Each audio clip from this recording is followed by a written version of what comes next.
mereka menolak perang, akan tetapi mereka menegosiasikan dan juga menggunakan negosiasi sebagai alat perang itu sendiri gitu. Ya, maka saya melihatnya ada satu upaya ya untuk mendegradasi dan juga mengganggu psikologis. Dan kita juga tidak bisa lupa bahwa sebenarnya titik tekan utama kali ini itu kan terkait dengan masalah Hormuz. Amerika memperpanjang blokade ataupun tidak memperpanjang dengan kehadiran kurang lebih 20 armada angkatan laut mereka ini cukup mengganggu perekonomian dari Iran itu sendiri begitu. Maka dalam beberapa catatan saya menyampaikan bahwa ibarat Amerika Serikat sedang melakukan operasi untuk mengganggu hidung dari Iran itu sendiri, karena Selat Hormuz merupakan satu-satunya ya nadi perekonomian dari Iran dan juga dibutuhkan oleh Amerika. Maka sumbatan-sumbatan ini terjadi. Maka dalam posisi seperti ini sebenarnya apa yang dilakukan oleh Iran berupaya semaksimal mungkin untuk keluar dari situasi, sedangkan Amerika mencoba semaksimal mungkin untuk memperpanjang. Dan mungkin dalam diplomasi yang dilakukan sengaja ya langkah-langkah yang dilakukan oleh Iran dan juga Amerika tidak akan menemukan titik tengah sampai benar-benar Amerika merasa bahwa Iran harus berkata bahwa mereka kalah secara total. Itu yang diharapkan oleh Amerika. Saya lihatnya demikian. Oke, kalau Mbak Tia sendiri, kalau sederhananya kan kalau kita masyarakat awam melihatnya kan ini kedua negara nih maunya apa sih sebenarnya? Ini karena negosiasi juga deadlock yang satu sama lain juga seperti saya mengutip bahasanya Mbak Tia tadi, kekeh dengan pendiriannya masing-masing. Jadi apakah masih ada titik temu untuk negosiasi atau memang kedua negara ini udah siap untuk perang secara militer, perang terbuka, Mbak Tia? Ada. Round 3 itu akan terjadi kok. Hanya saja memang Amerika Serikat itu kan sebagai negara superpower, sah saja gitu ya. Jadi dia sistem di politik global ini masih unipolar, artinya memang kekuasaan masih didominasi oleh Amerika Serikat. Sah saja dia melakukan apapun, melakukan blokade, double blokade di Selat Hormuz yang itu menjadi teritori negara orang begitu ya. Yang kedua dia menyerang kapal-kapal Iran, memblokade pelabuhan. Sah-sah saja, dia kan negara superpower begitu ya. Tapi saya melihat bahwa ini adalah wrong decisions atau satu kesalahan keputusan dari Donald Trump. Saya tidak menyebutnya secara Amerika keseluruhan. Ini keputusan yang salah dengan Donald Trump yang memang terlalu dekat dengan Netanyahu, terlalu meng-approve apa keinginan Israel, sehingga apapun yang dilakukan oleh Donald Trump salah semua. Kita kembali mereview apapun yang sudah dilakukan oleh Donald Trump itu failed pada akhirnya. Dari mulai misalnya memprovokasi menyerang, Iran balik menyerang, dan yang diserang itu adalah pangkalan-pangkalan militer Amerika Serikat di negara-negara Teluk begitu ya. Beberapa hancur, kemudian Israel menyerang, Iran menyerang balik begitu. Karena memang kenapa saya katakan ini this is the wrong decision, karena memang Iran itu berbeda. Iran bukan Venezuela. Berulang kali saya katakan pendekatan terhadap Iran itu tidak bisa kasar, tidak bisa pressure. Iran menghendaki diplomasi, tapi semakin di pressure itu kayak permas, semakin ditekan dia akan semakin naik. Dia akan semakin melawan dengan segala kekuatannya. Bahkan IRGC dan Mojtaba sudah melakukan pembicaraan bahwa mereka akan sampai titik darah penghabisan mempertahankan sovereignty-nya. Jadi apapun yang dilakukan oleh Amerika Serikat itu tidak berlaku untuk Iran. Bisa Amerika Serikat mempressure untuk menggolkan negosiasinya dengan negara lain, tapi tidak bisa dengan Iran. Tidak bisa dengan Iran. Semakin keras dia akan semakin keras kembali dan akan semakin tidak mau kembali ke perundingan. Tidak begitu caranya mendekati Iran. Dan saya tidak mengerti, Trump tidak paham-paham. Padahal banyak advisernya di sekitar Gedung Putih ya. Karena apa? Karena itu tadi ada faktor eksternal. Negara lain yang selalu menggerecoki supaya perundingan dan deal-deal ini tidak terlaksana. Siapa itu? Israel.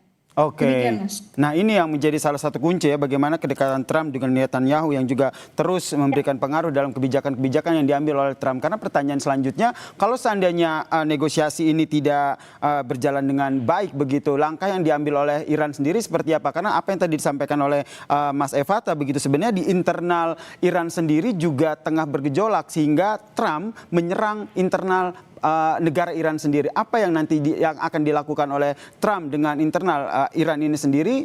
Kita bahas usai jeda, tetaplah bersama kami di Kompas Petang. Pertanyaan gantung saya tadi ke Mas Evata ini terkait dengan salah satu strategi Trump lah, bisa dikatakan seperti itu yang tadi Anda katakan bahwa salah satunya adalah ingin mengacaukan politik internal dari Iran sendiri. Kenapa ini menjadi salah satu strategi yang diambil oleh Trump menurut Anda?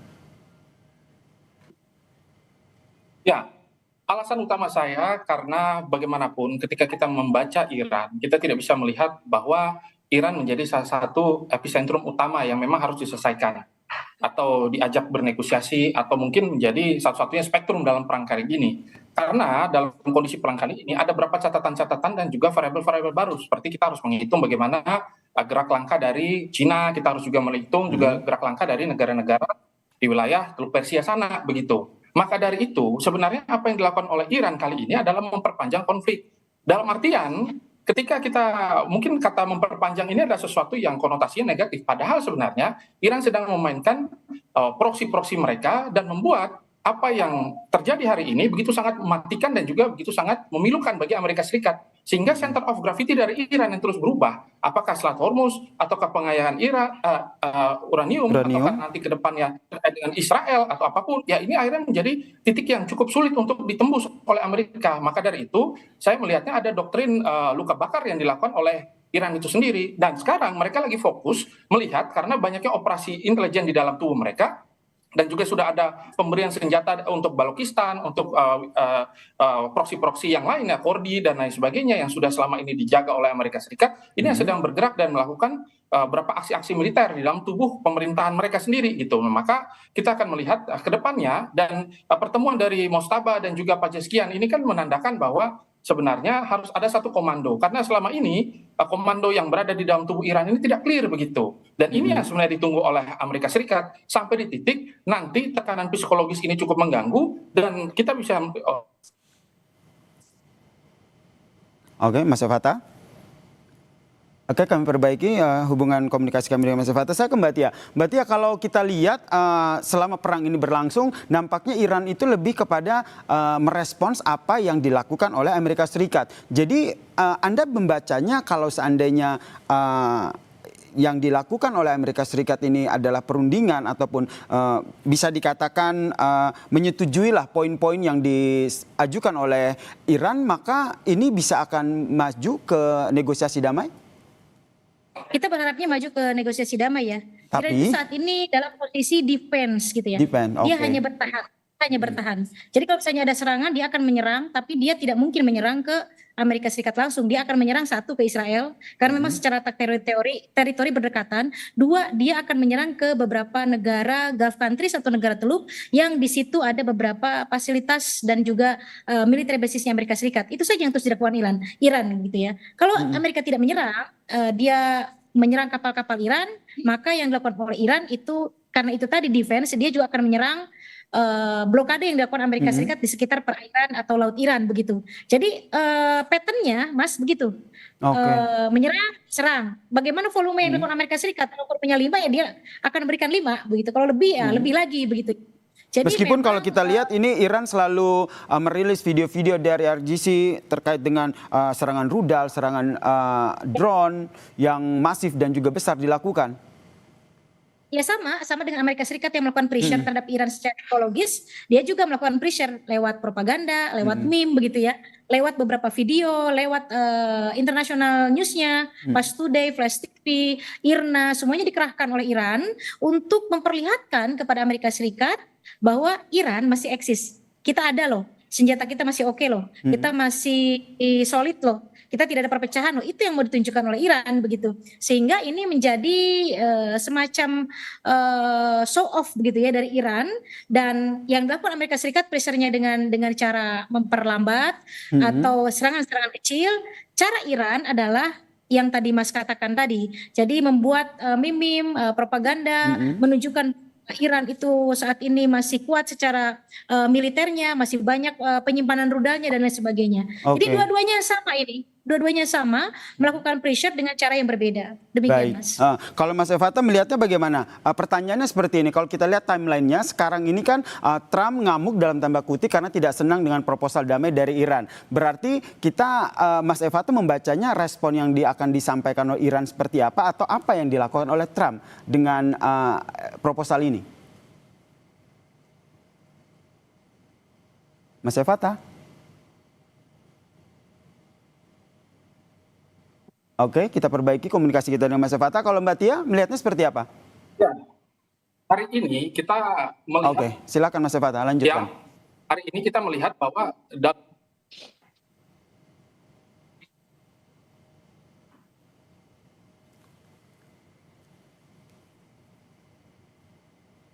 Mas Evata silakan dilanjutkan. Kita bisa melihat sebenarnya posisi yang dimainkan dalam perang kali ini ya dari kedua belah pihak itu adalah perang kontaminasi. Sekarang itu mereka menghindari eskalasi secara besar untuk sementara ya.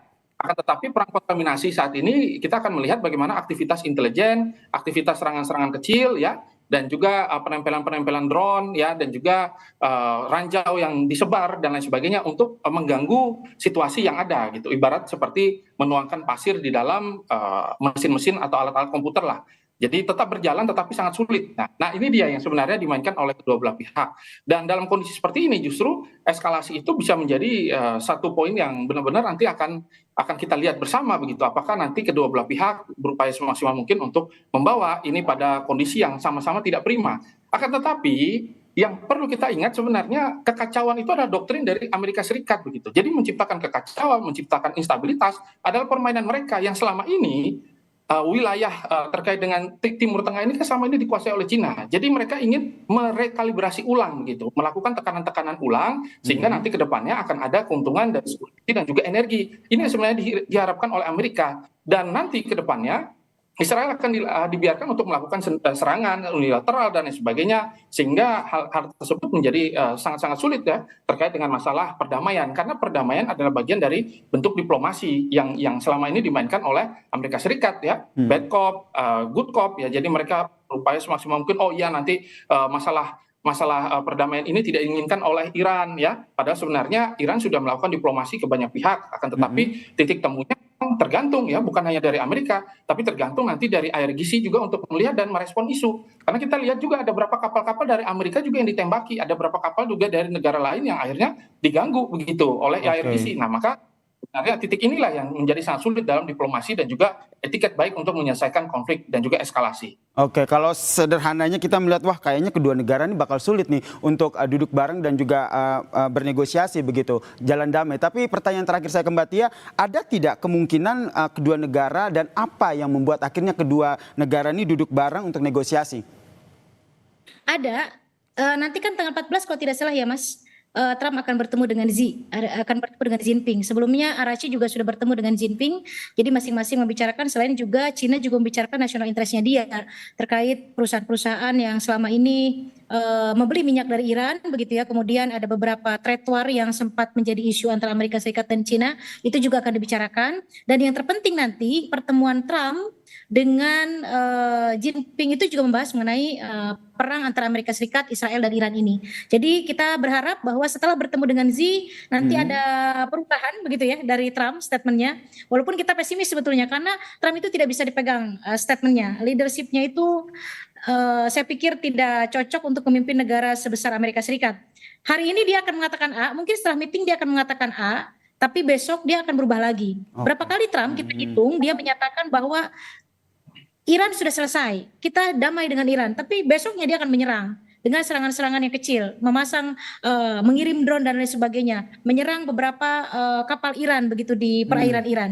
Jadi memang ada saja actionnya, ada saja statementnya yang memprovokasi tensi ini naik kembali. Nah, tapi ada harapan Mas, mudah-mudahan nanti setelah bertemu dengan Cina, dua belah pihak kan sudah bertemu, ada perubahan decision dari Trump untuk mengakhiri perang ini dan kembali ke perundingan. Oke, ini yang menjadi harapan kita bersama ya, mengakhirkan perang dan juga kembali ke perundingan, karena dampak dari perang di Timur Tengah ini sudah menjadi dampak global begitu. Terima kasih Mas Evata dan terima kasih juga kepada Mbak Tia telah berbagi perspektifnya di Kompas Petang. Salam sehat semuanya.